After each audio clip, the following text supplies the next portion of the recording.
الحمدللہ آج کے اس پروگرام کا عنوان ہے ڈالر کا ڈاکہ اور اس کا حل، 41واں حصہ۔ اعوذ باللہ من الشیطان الرجیم، بسم اللہ الرحمن الرحیم۔ الصلاۃ والسلام علیک یا سیدی یا رسول اللہ وعلی ازواجک و اصحابک و آلک یا سیدی یا حبیب اللہ۔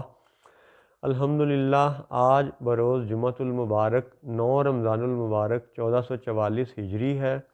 اور 31 مارچ 2023 عیسوی کا دن ہے۔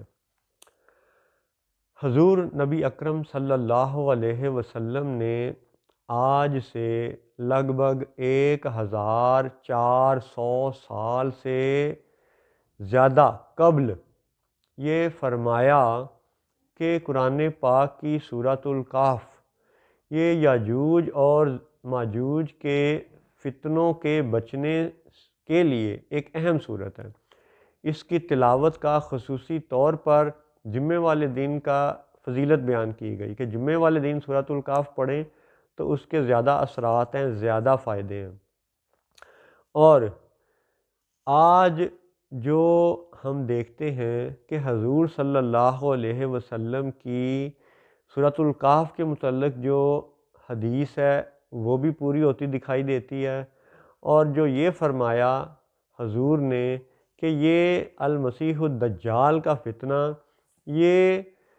یعنی مفہوم یہ ہے کہ اس کا اثر ہر گھر تک پہنچے گا۔ تو آج ہم دیکھتے ہیں کہ گھر خواہ افریقہ میں ہے یا پاکستان میں ہے یا یورپ میں ہے یا امریکہ میں ہے، ہر گھر میں اس وقت مہنگائی کا شور مچ چکا ہے، اور یہ کاغذی کرنسی، یہ ڈیجیٹل کرنسی، یہ کرپٹو کرنسی، یہ کاغذی نوٹ، یہ پلاسٹک منی، یہ سب یورو ڈالر سب فراڈ ثابت ہوئے ہیں، اور ہر جگہ مہنگائی کا شور مچا ہوا ہے۔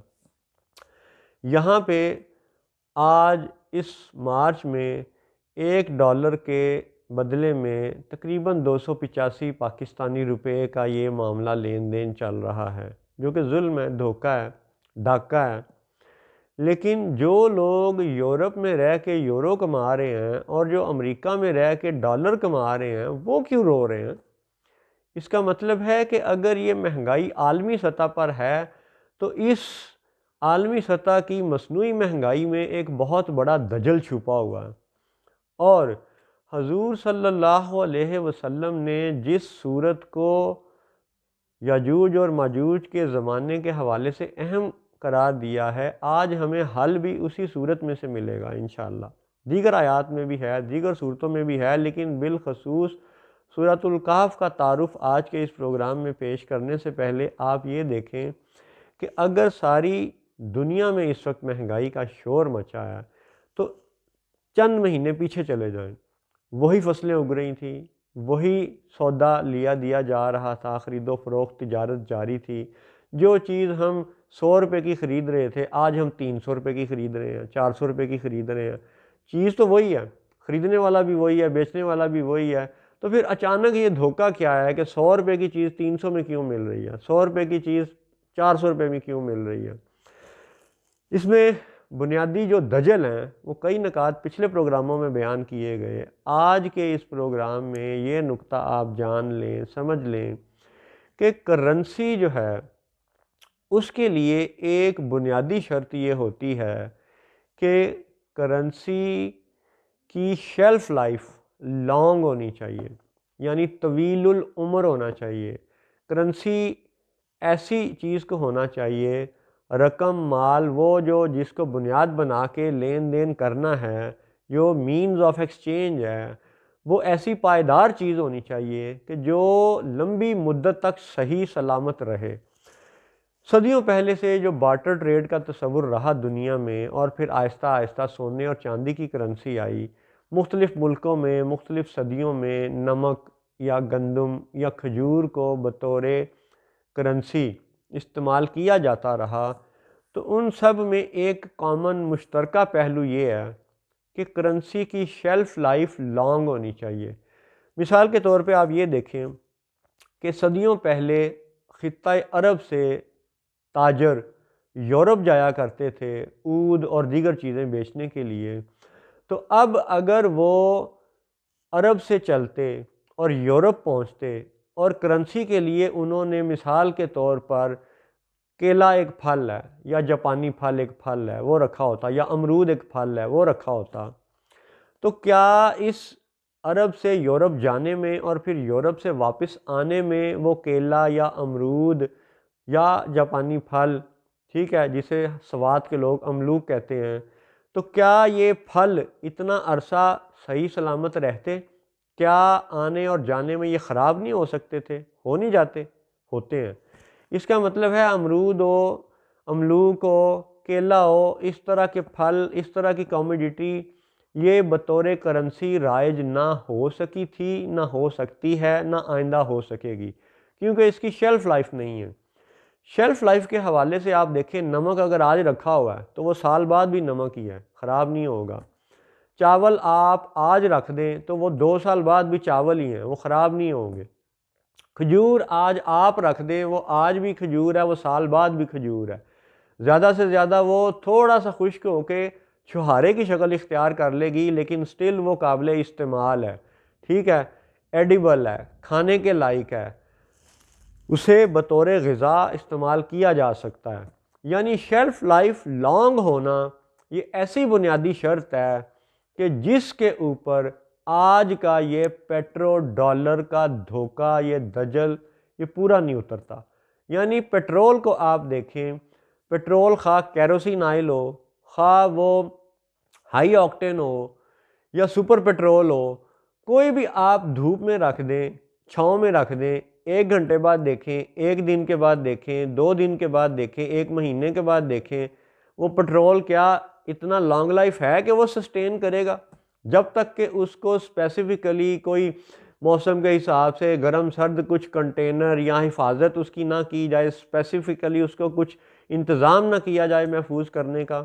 تو جب کہ سونے اور چاندی میں ایسا نہیں ہے۔ سونے کا سکہ، چاندی کا سکہ آپ کھلا رکھ دیں، آپ 10 سال بعد بھی اٹھائیں گے وہ چاندی کا سکہ ہی ہے، وہ سونے کا سکہ ہی ہے۔ وہ 1 گرام ہے تو وہ 1 گرام ہے، اس کے لیے کوئی حفاظتی اقدامات اس طرح کے نہیں ہیں کہ اس کو کولنگ دینی پڑ رہی ہے یا ہیٹنگ دینی پڑ رہی ہے، یا اس کو اسپیسیفک کوئی کنٹینر میں رکھیں گے تو وہ بچے گا ورنہ غائب ہو جائے گا۔ تو جب کرنسی کی یہ بنیادی شرط کہ شیلف لائف لانگ ہو، یہ پیٹرول پہ جب پوری نہیں ہوتی، تو پیٹرول سے جوڑے گئے پیٹرو ڈالر کا دجل پھر ایسے ہی ہے کہ یورپ والے یورو کما رہے ہیں، ان کی کمائی پتہ نہیں کہاں اڑتی جا رہی ہے، امریکہ والے ڈالر کما رہے ہیں، ان کی کمائی پتہ نہیں کہاں اڑتی جا رہی ہے، پاکستان والے روپے کما رہے ہیں، اور ساری دنیا کے لوگ کما کے تھک جاتے ہیں، اور ساری ملائی یہ یاجوج اور ماجوج یعنی یورپی اور امریکی حکمران کھا جاتے ہیں، اور عوام محنت کر کر کے بھی خالی ہاتھ رہ جاتی ہے، کیونکہ پیٹرو ڈالر کا جو دجل ہمارے سروں پہ مسلط کیا گیا ہے، اس کی پیٹرول کی تو شیلف لائف ہی کوئی نہیں ہے، لہٰذا پیٹرو ڈالر اس زاویے سے بھی غلط ہے۔ ہاں، دیگر جو زاویے پہلے بیان کیے گئے وہ بھی آپ کے ذہن میں ہونا چاہیے کہ یہ بہت بڑا دجل ہے، دھوکہ ہے، اور یاد رہے کہ انفلیشن اور ڈی ویلیویشن یہ بالخصوص جرم ہے، قابل سزا جرم ہے، اور اس جرم میں آج کی دنیا کے سب حکمران، سب کرتا دھرتا مالیاتی ادارے شامل ہیں۔ گو کہ آپ اگین یہ کہیں گے کہ جی کیا ہر ملازم ہر محکمے کا شامل ہے؟ نہیں، جو اوپر والے فیصلہ ساز ہیں وہ سارے سزاوار ہیں۔ اچھا، اب اگلی بات پہ آ جائیں کہ جب آپ دیکھیں کہ حضور صلی اللہ علیہ وسلم نے سورۃ الکہف کو یاجوج اور ماجوج کے دور کی اہم صورت قرار دیا ہے، تو اس کے ہم چند نکات دیکھتے ہیں،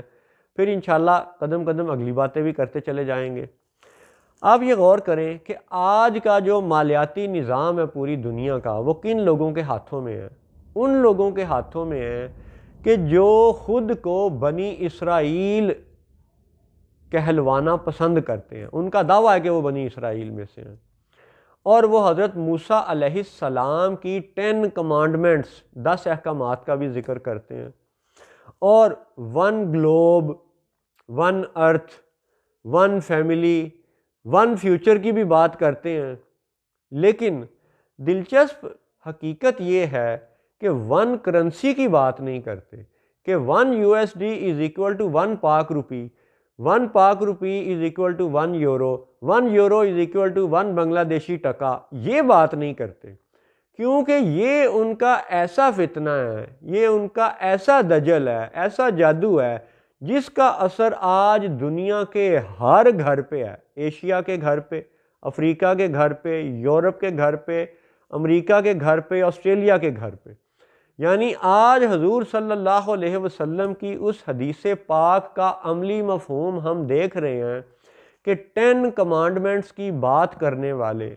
بنی اسرائیل کے 12 قبیلوں کی بات کرنے والے، 1 گلوب، 1 ارتھ، 1 فیملی، 1 فیوچر کی بات کرنے والے اور 1 کرنسی کی بات نہ کرنے والے، ان کا حل بھی قرآن پاک میں سورۃ الکہف میں ہے اور 10ویں رکوع میں ہے۔ ٹھیک ہے، یہ 10ویں رکوع کو خاص طور پہ سرخ اس لیے لکھ کے دکھایا گیا ہے کہ یہ بنی اسرائیل والے 10 کے حساب سے 10 کمانڈمنٹس کی بات کرتے ہیں۔ اب یہاں پہ آپ کو بالخصوص مسلمانوں کو یہ بات زیادہ آسانی سے سمجھ آئے گی، دنیا کے باقی لوگوں کو شاید ذرا زیادہ ایکسپلین کرنا پڑے، سمجھانا پڑے کہ قرآن میں جو چیپٹرز ہیں ان میں یعنی بڑے بڑے آپ یوں دیکھیں کہ 30 سپارے ہیں، 30 حصے ہیں قرآن پاک کے، اس میں سے جو 15واں سپارہ ہے اس میں سورۃ الکہف ہے اور یہ سورت 18ویں نمبر پہ ہے، اور اس 18ویں سورت میں جہاں پہ 9واں رکوع مکمل ہوتا ہے، اور 9ویں رکوع کی مکمل ہونے کی یعنی حالت یہ ہے کہ پچھلے رکوع سے 9ویں رکوع تک پہنچنے میں 11 آیتیں یعنی لکھی گئی ہیں، تو 9-11 کا تعلق دنیا اب جانتی ہے کہ 9-11 اتنا اسپیسیفک کیوں ہے، بنی اسرائیل کے حوالے سے 9-11 اتنا اہم کیوں ہے، دنیا جانتی ہے آج۔ تو یہاں پہ دیکھیں کہ 9-11 میں یہ بھی آپ کو بتاتا چلوں کہ قرآن پاک میں، مکمل قرآن پاک میں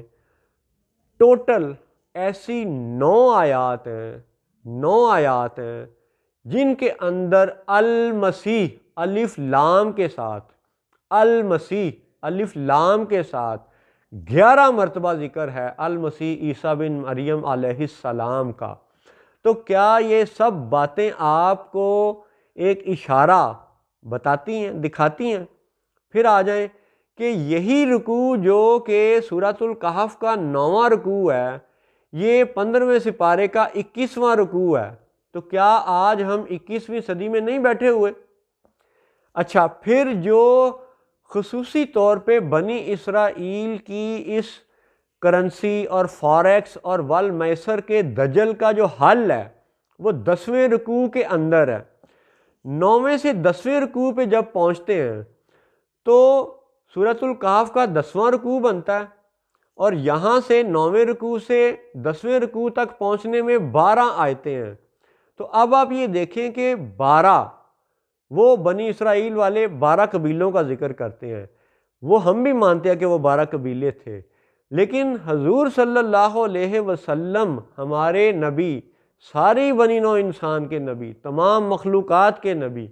وہ 12 ربیع الاول کو پیدا ہوئے ہیں۔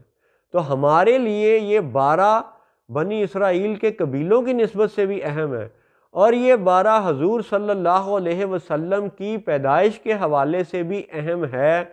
کیونکہ انہوں نے ہی ہمیں یہ بتایا کہ سورۃ الکہف یاجوج اور ماجوج کے زمانے کی صورت ہوگی۔ تو آج ہم اس کے چند یعنی پہلو دیکھتے ہیں، پھر اس 9ویں اور 10ویں رکوع کے بیچ میں جو آیات ہیں ان کو بھی انشاءاللہ مختصر اگلے پروگرام میں پڑھیں گے۔ اور یہ نیچے ایک، چاہے آپ اس کو 1 کہہ لیں، 1 گلوب کہہ لیں،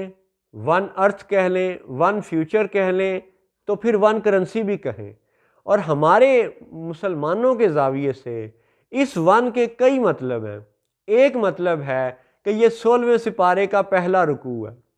دوسرا مطلب ہے کہ یہ ایک خلافت کی بات ہے، ایک خلیفہ ہونا چاہیے، پوری روئے زمین کا، پوری زمین کا. یعنی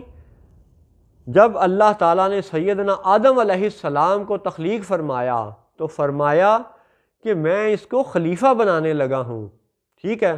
یہ بات اللہ تعالیٰ نے فرشتوں کو فرمائی جب سجدے کا حکم دیا. تو جب پوری زمین کا ایک خلیفہ ہے تو اس ایک کی نسبت اس ایک خلیفہ سے بھی ہے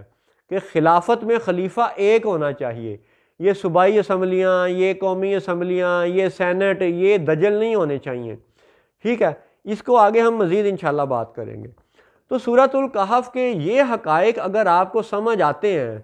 تو اگلی حقیقت یہ ہے سورۃ الکہف کی کہ اس سورت میں ٹوٹل 110 آیات ہیں. تو کیا آپ کو وہ امریکہ کے اندر 9/11 کے واقعے میں گرنے والے ورلڈ ٹریڈ سینٹر کی 110 منزلہ بلڈنگ سے کوئی مطابقت نظر آتی ہے؟ سوچئے گا. پھر اور بات کہ اسی سورۃ الکہف کے ٹوٹل 12 رکوع ہیں. تو کیا یہ بات بھی بے معنی ہے؟ اگر ہم ان سارے 12 رکوع کو پڑھنا شروع کریں تو 10 15 20 منٹ میں نہ اس کو پڑھنا ممکن ہے، نہ اس کا ترجمہ ممکن ہے، نہ اس کی تشریح ممکن ہے. اس کے لیے وقت چاہیے، سنانے والے کے لیے بھی وقت درکار ہے، سننے والوں کے لیے بھی وقت درکار ہے. اور چلیں ہم انشاءاللہ قدم قدم آگے بڑھیں گے اللہ کے فضل سے. فی الحال سورۃ الکہف کے چند حقائق آپ اور نوٹ کر لیں کہ سورۃ الکہف میں جو خاص چیدہ چیدہ واقعات ہیں، اس سورت میں اصحاب کہف کا ذکر ہے. وہ لوگ، وہ نیک لوگ جو آبادی چھوڑ کے غار میں پناہ لینے کے لیے چلے گئے تھے. پھر 2 آدمیوں کا ذکر ہے جن کے باغ اور فصل کے حوالے سے فصل اجڑنے کا واقعہ وہ ذکر ہے. پھر واقعہ آدم علیہ السلام کا ذکر ہے کہ حضرت آدم علیہ السلام کو سجدہ کروایا گیا. پھر حضرت موسیٰ علیہ السلام اور حضرت خضر علیہ السلام کے 2 رکوع پر واقعات مشتمل ہیں کہ حضرت موسیٰ علیہ السلام اور حضرت خضر علیہ السلام ان کے واقعات 2 رکوع میں شامل ہیں. ٹھیک ہے، اور پھر آگے جا کے حضرت ذوالقرنین علیہ السلام کا ذکر ہے جن کے واقعے میں یاجوج اور ماجوج کا بیان بھی ہے. تو جب سورۃ الکہف میں اتنے خاص اہم واقعات بیان کر دیے گئے ہیں، لکھے پڑے ہیں، تو ہم ابھی ڈالر اور اس کے ڈاکے کے عنوان پر صرف 10ویں رکوع پر زیادہ فوکس کریں گے کیونکہ بنی اسرائیل 10 کمانڈمنٹس کی دعوے دار ہے، 12 قبیلوں کی دعوے دار ہے. اور انشاءاللہ اللہ کے فضل سے 10ویں رکوع میں سے آج کے اس ڈالر کے ڈاکے کا حل بھی پیش کیا جائے گا. السلام علیکم ورحمۃ اللہ وبرکاتہ.